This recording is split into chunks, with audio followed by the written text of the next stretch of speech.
Hey, warrior, before anything else, before the noise of the world tries to grab your attention, before someone's opinion tries to shape your identity, before doubt tries to sneak into your heart, I want you to hear something very simple, very old, and very true. Your silence is not emptiness. Your silence is your power. Not the silence of fear, the silence of focus. Not the silence of weakness, the silence of a mind that refuses to waste energy on what does not matter. Not the silence of retreat, the silence of someone who has finally learned where true strength lives. And if you are here, if you click this video, if you are listening right now, it means something inside you is awakening. Something inside you is tired. Tired of explaining yourself, tired of justifying yourself, tired of begging for understanding from people who were never meant to understand you. This speech is your reminder, your call to return to yourself. Because you have two choices in this life. You can spend your years defending yourself, or you can spend your years becoming yourself. But you cannot do both. Let me tell you why. There are two types of people in this world, and you've seen them both. There are people who react to everything, people who explain, people who defend, people who justify, people who seek approval like it's oxygen, people who live exhausted because they're trying to manage the opinions of thousands of strangers. And then there are the others.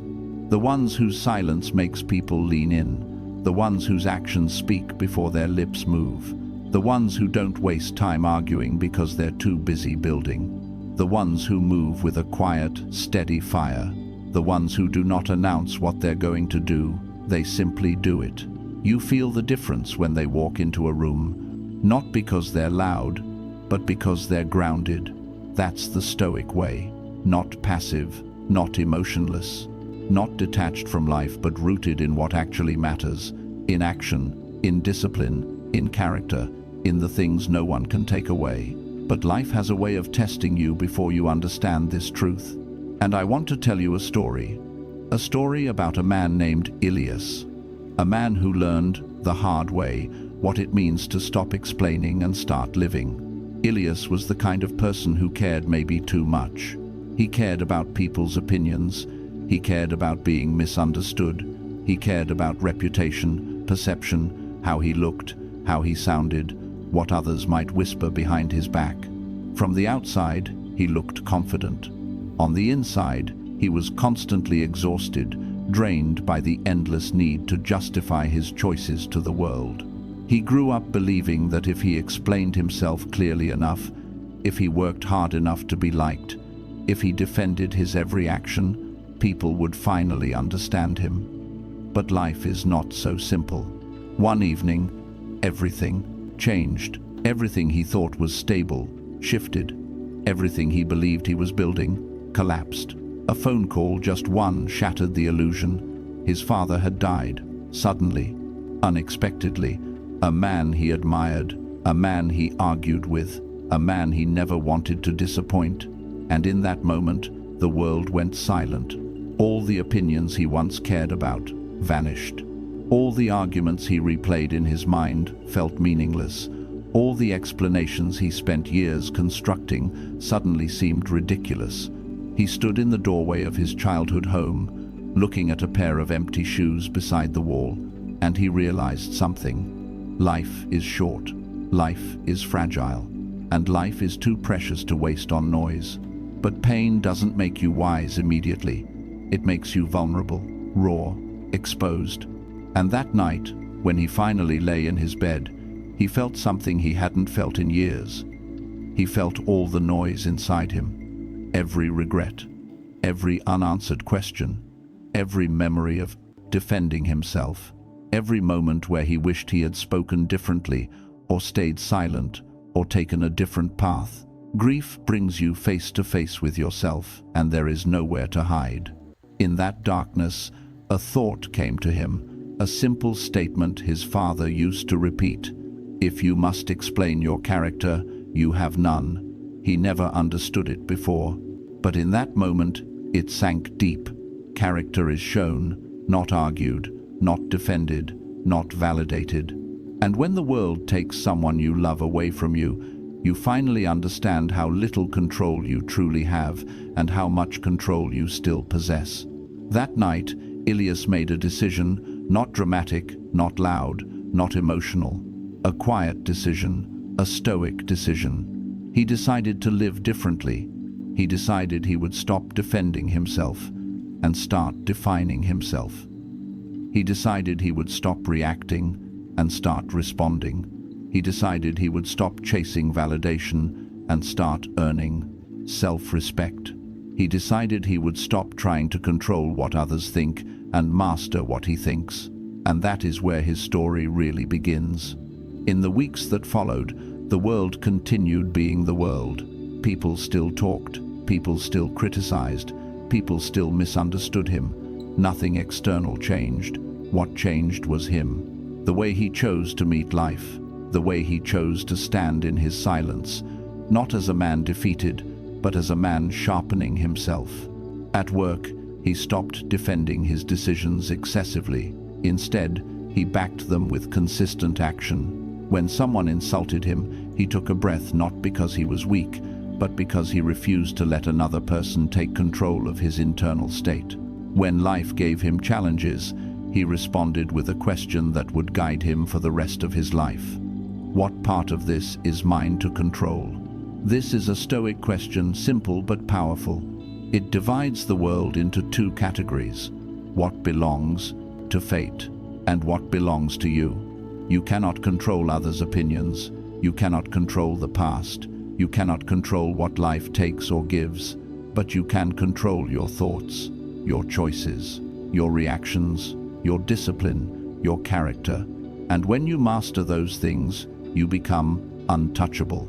As the months passed, people began to notice something unusual about him, not because he talked about how much he had changed, but because he no longer explained, defended, or justified anything. His silence made people curious. His discipline made people respect him. His consistency made people trust him. His presence made people quiet. That is the paradox of power. The more you need to prove yourself, the less people believe you. The less you try to prove yourself, the more undeniable you become. There was a moment, a year later, that tested him again. A project he had been working on was sabotaged by a co-worker who feared being overshadowed. Rumors spread. Fingers pointed. People doubted him. The old version of Aurelius would have fought back with explanations. He would have written long emails, defending his reputation. He would have confronted people emotionally, anxiously, desperately. But the new version, the Stoic version, understood that noise is a trap. He said nothing. He focused on action. He rebuilt the project from scratch. He delivered results again. Not once did he address the rumors. And when the truth came out, as truth always does, he didn't celebrate. He didn't gloat. He didn't even say, "I told you so." He simply moved on. A warrior doesn't waste arrows on insects. The same people who doubted him approached him with quiet respect. But he had changed too much to care, because by then he had learned the deepest Stoic lesson. Respect earned through silence is stronger than any respect gained through explanation. And little by little, he became one of those rare people whose life speaks louder than their voice. Warrior, every person listening to this right now has moments where silence is more powerful than speech, times where explanation weakens you, times where defending yourself drains you, times where words will only tie you deeper into the traps of ego, impulsiveness, and emotional chaos. And so today, in honor of this philosophy, I want to share with you something timeless.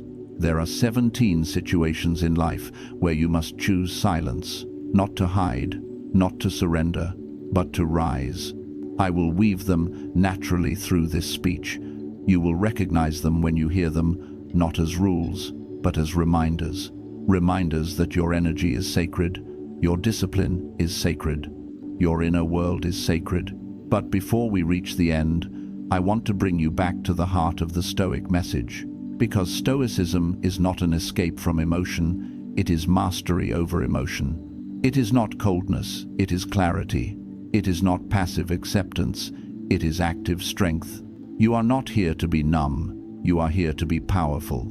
And power begins in the places where noise once existed. Power begins in your silence. Power begins when you stop needing things outside your control to behave the way you want. Power begins when you no longer respond to disrespect with desperation, but with dignity. Power begins when you no longer argue for your limitations, but work quietly toward your potential. Power begins when you no longer try to force life, but flow with it. Power begins when your actions replace your speeches. Warrior, listen carefully now. You do not owe anyone an explanation for your healing, your discipline, your growth, your boundaries, your dreams, your changes, your silence. Not everyone deserves access to your thoughts. Not everyone earns the right to hear your plans. Not everyone is wise enough to understand your vision. Not everyone is strong enough to walk your path. You cannot explain a lion's mindset to a sheep. You cannot explain a warrior's discipline to a bystander. You cannot explain a destined life to someone who lives comfortably in excuses. And that is why you must cultivate the courage to be silent, especially when the world demands noise from you. Stoic silence is not retreat, it is transformation. It is the silence of sharpening your mind, the silence of building your future, the silence of training your discipline, the silence of healing your wounds, the silence of mastering your emotions, the silence of becoming someone your old self would never recognize. And one day, when the world sees who you've become, they will realize why you were silent. Now, as this speech reaches its final moments, I want you to hear, truly hear the conclusion. Your life is your message. Your character is your statement. Your discipline is your explanation. Your actions are your voice. Your results are your proof. Your peace is your victory. Your silence is your power. Let people talk. Let opinions rise and fall. Let misunderstandings appear and disappear. Let noise exist where it must, but let it never enter your mind. Walk your path with calm determination. Build quietly. Strengthen yourself daily. Respond with purpose. Act with integrity. Move with intention. Live with depth. Because the world doesn't need another person shouting about their greatness. The world needs a warrior living in a way that makes greatness undeniable. So here is your final call to action. Stop explaining who you are. Start becoming who you're meant to be. Stand up, breathe, straighten your spine, quiet your mind, and walk forward with the kind of silence that shakes the earth. Your actions will speak for you. Let them speak loudly. A year after his transformation, after he built himself from the inside out, after he learned the freedom of silence and the power of self-control, something unexpected happened. He fell in love. Not suddenly, not recklessly, quietly, naturally. Like the sun rising behind mountains he didn't realize were there. Her name was Aria. She was different not because she was perfect, but because she was honest. A rare kind of honest. Honest with herself, honest with life, honest with her fears, honest with the world. And for the first time since his father's death, Ilias felt something he had not felt in a long time. He felt vulnerable. Love does that, even to warriors, even to those who have mastered their minds, even to those who have conquered silence. Love cracks you open not to weaken you, but to show you what still needs healing. At first, everything was beautiful, fresh, light, a gentle unfolding of two souls learning each other. But as the months passed, Ilias noticed old wounds rising within him, not because Aria caused them, but because love reveals the places where you still hide, places where fear still lives, places where silence feels safer than honesty. He feared losing her, feared being misunderstood again, feared being judged for his past mistakes. Warrior, hear this. Even the strongest fall when they confuse silence with suppression. Stoic silence is power, but emotional silence, the silence of avoiding truth, is self-destruction disguised as discipline. One evening, after a long day, Arya asked him a simple question. Why do you pull away when you're hurting? Ilias paused. He had no answer, or rather, he had thousands, excuses, defenses, old habits. But then he remembered the vow he made the night his father died, to live with integrity, not justification. So instead of explaining, instead of defending, instead of hiding behind the armor of silence, he told her the truth. I'm still learning how to be strong without shutting down. I'm learning how to carry my pain without folding into myself. I don't want to hide anymore. She didn't respond right away. She didn't judge him. She simply held his gaze, as if seeing him clearly for the first time. And then she said, "Strength isn't silence. Strength is honesty without fear." That moment changed him. He realized something the ancient Stoics understood well. Courage isn't only for battle. Courage is also the willingness to be seen, to stand unarmored, to reveal your humanity, to admit your fears, to face your inner storms with open eyes. Stoicism is not hardening, it is awakening. Silence is not hiding, it is choosing when your voice serves truth rather than ego. And so Ilias learned a deeper form of silence, the silence that makes room for truth, not avoidance, not withdrawal, not emotional exile, but the silence where listening becomes an act of love. The silence where honesty becomes the bridge between two souls. The silence where ego dissolves and vulnerability becomes strength. Warrior, you must understand this. Stoic strength is not cold. Stoic strength is not empty. Stoic strength is not emotional exile. Stoic strength is clarity. Clarity about what truly matters, and the people you love, they matter. But even love, even connection, even vulnerability will be tested. Several months later, Arya lost her mother. A sudden illness, a hospital, a quiet room where machines whispered the final countdown. Grief found her the same way it once found Ilias, sudden, ruthless, and uninvited. And this time, it was Ilias who stood in the doorway of someone else's pain. He saw her collapse into herself. He saw her tremble under the weight of loss. He saw her trying desperately to appear strong, the way he once tried, the way he once failed. She whispered, "Why does the world take the people we love?" He didn't answer, not with explanations, not with philosophies, not with empty comfort. He simply sat beside her. He held her hand. He breathed with her. He let the silence speak. Because sometimes the greatest act of love is to stand with someone in the dark without trying, to drag them into the light too fast. That night, when she finally fell asleep, he remembered an insight that had changed him. When you accept that loss is a part of life, love stops being fear and becomes gratitude. He whispered gently into the night, "We don't get to choose how long we have with the people we love, but we do get to choose how deeply we love them while they're here." And with that, he passed the torch of wisdom, the same wisdom that had once saved him to the person he cared for most. Arya healed slowly, not perfectly, but honestly, and through their shared grief, their bond grew stronger. That is the beauty of Stoicism. It doesn't numb you to life. It deepens you. It roots you. It opens your heart in a way that fear never could. Warrior, there's more. Time passed. Ilias became known quietly, steadily, naturally, as someone people sought out for guidance, not because he talked loudly, but because he lived wisely. He led his team, at work with calm presence.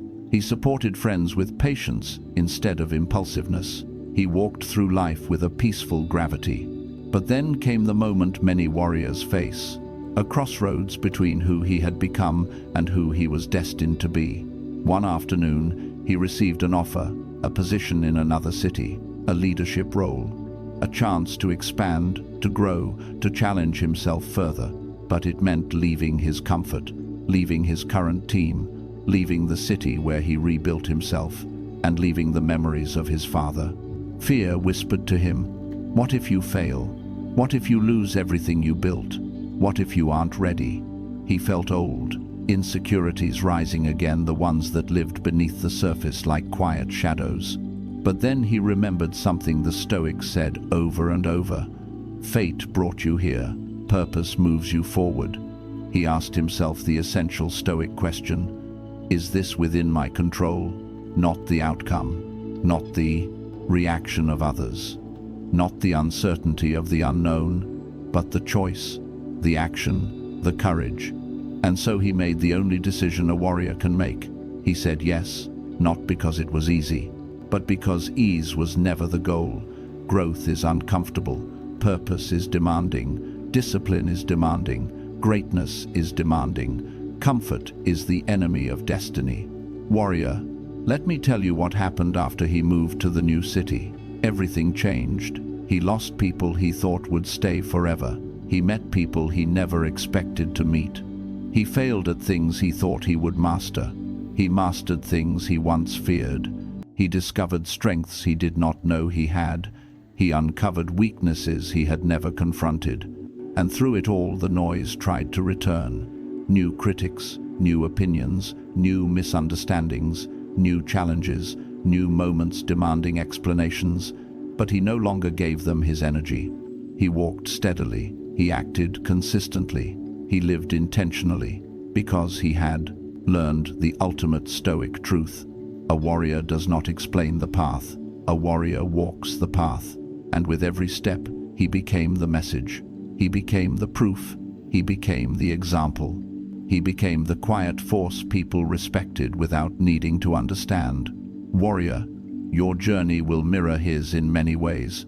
You will lose people. You will gain new ones. You will fail. You will rise. You will doubt. You will overcome. You will break. You will rebuild. But through it all, you will learn the greatest mastery of all, mastery of self. Because the only real battle in life is against the person you were yesterday, not the critic, not the doubter, not the gossip, not the skeptic, not the enemy, not the world. The only enemy worthy of a warrior is the weaker version of themselves. And every day, through silence, discipline, and action, you defeat that version and become something greater. Warrior, listen now, because these final words are not meant to inspire you. Superficially, they are meant to awaken you. The world doesn't need more noise. It doesn't need more defenders. It doesn't need more explanation. It doesn't need more validation seeking. The world needs people of integrity, people of courage, people of calm strength, people who act, people who live aligned with their values, people who are grounded in themselves, people who choose character over ego, people who choose purpose over comfort, people who choose silence over unnecessary battle, people who choose discipline over excuses, people like you, because you wouldn't be listening to this if you weren't already on the path. You wouldn't be here if something inside you wasn't already calling you forward. You wouldn't be drawn to Stoic wisdom unless something in your soul recognized its truth. Warrior, the world is loud, but your destiny is quiet. You don't need to shout. You don't need to explain. You don't need to convince. You just need to walk, to rise, to build, to live, to act, and let your life speak so loudly that your silence becomes legendary. Now go, carry your discipline, carry your purpose, carry your inner fire. Carry your calm strength. Let your actions be your voice. Let your silence be your power. And let your life, not your words, be the loudest thing about you.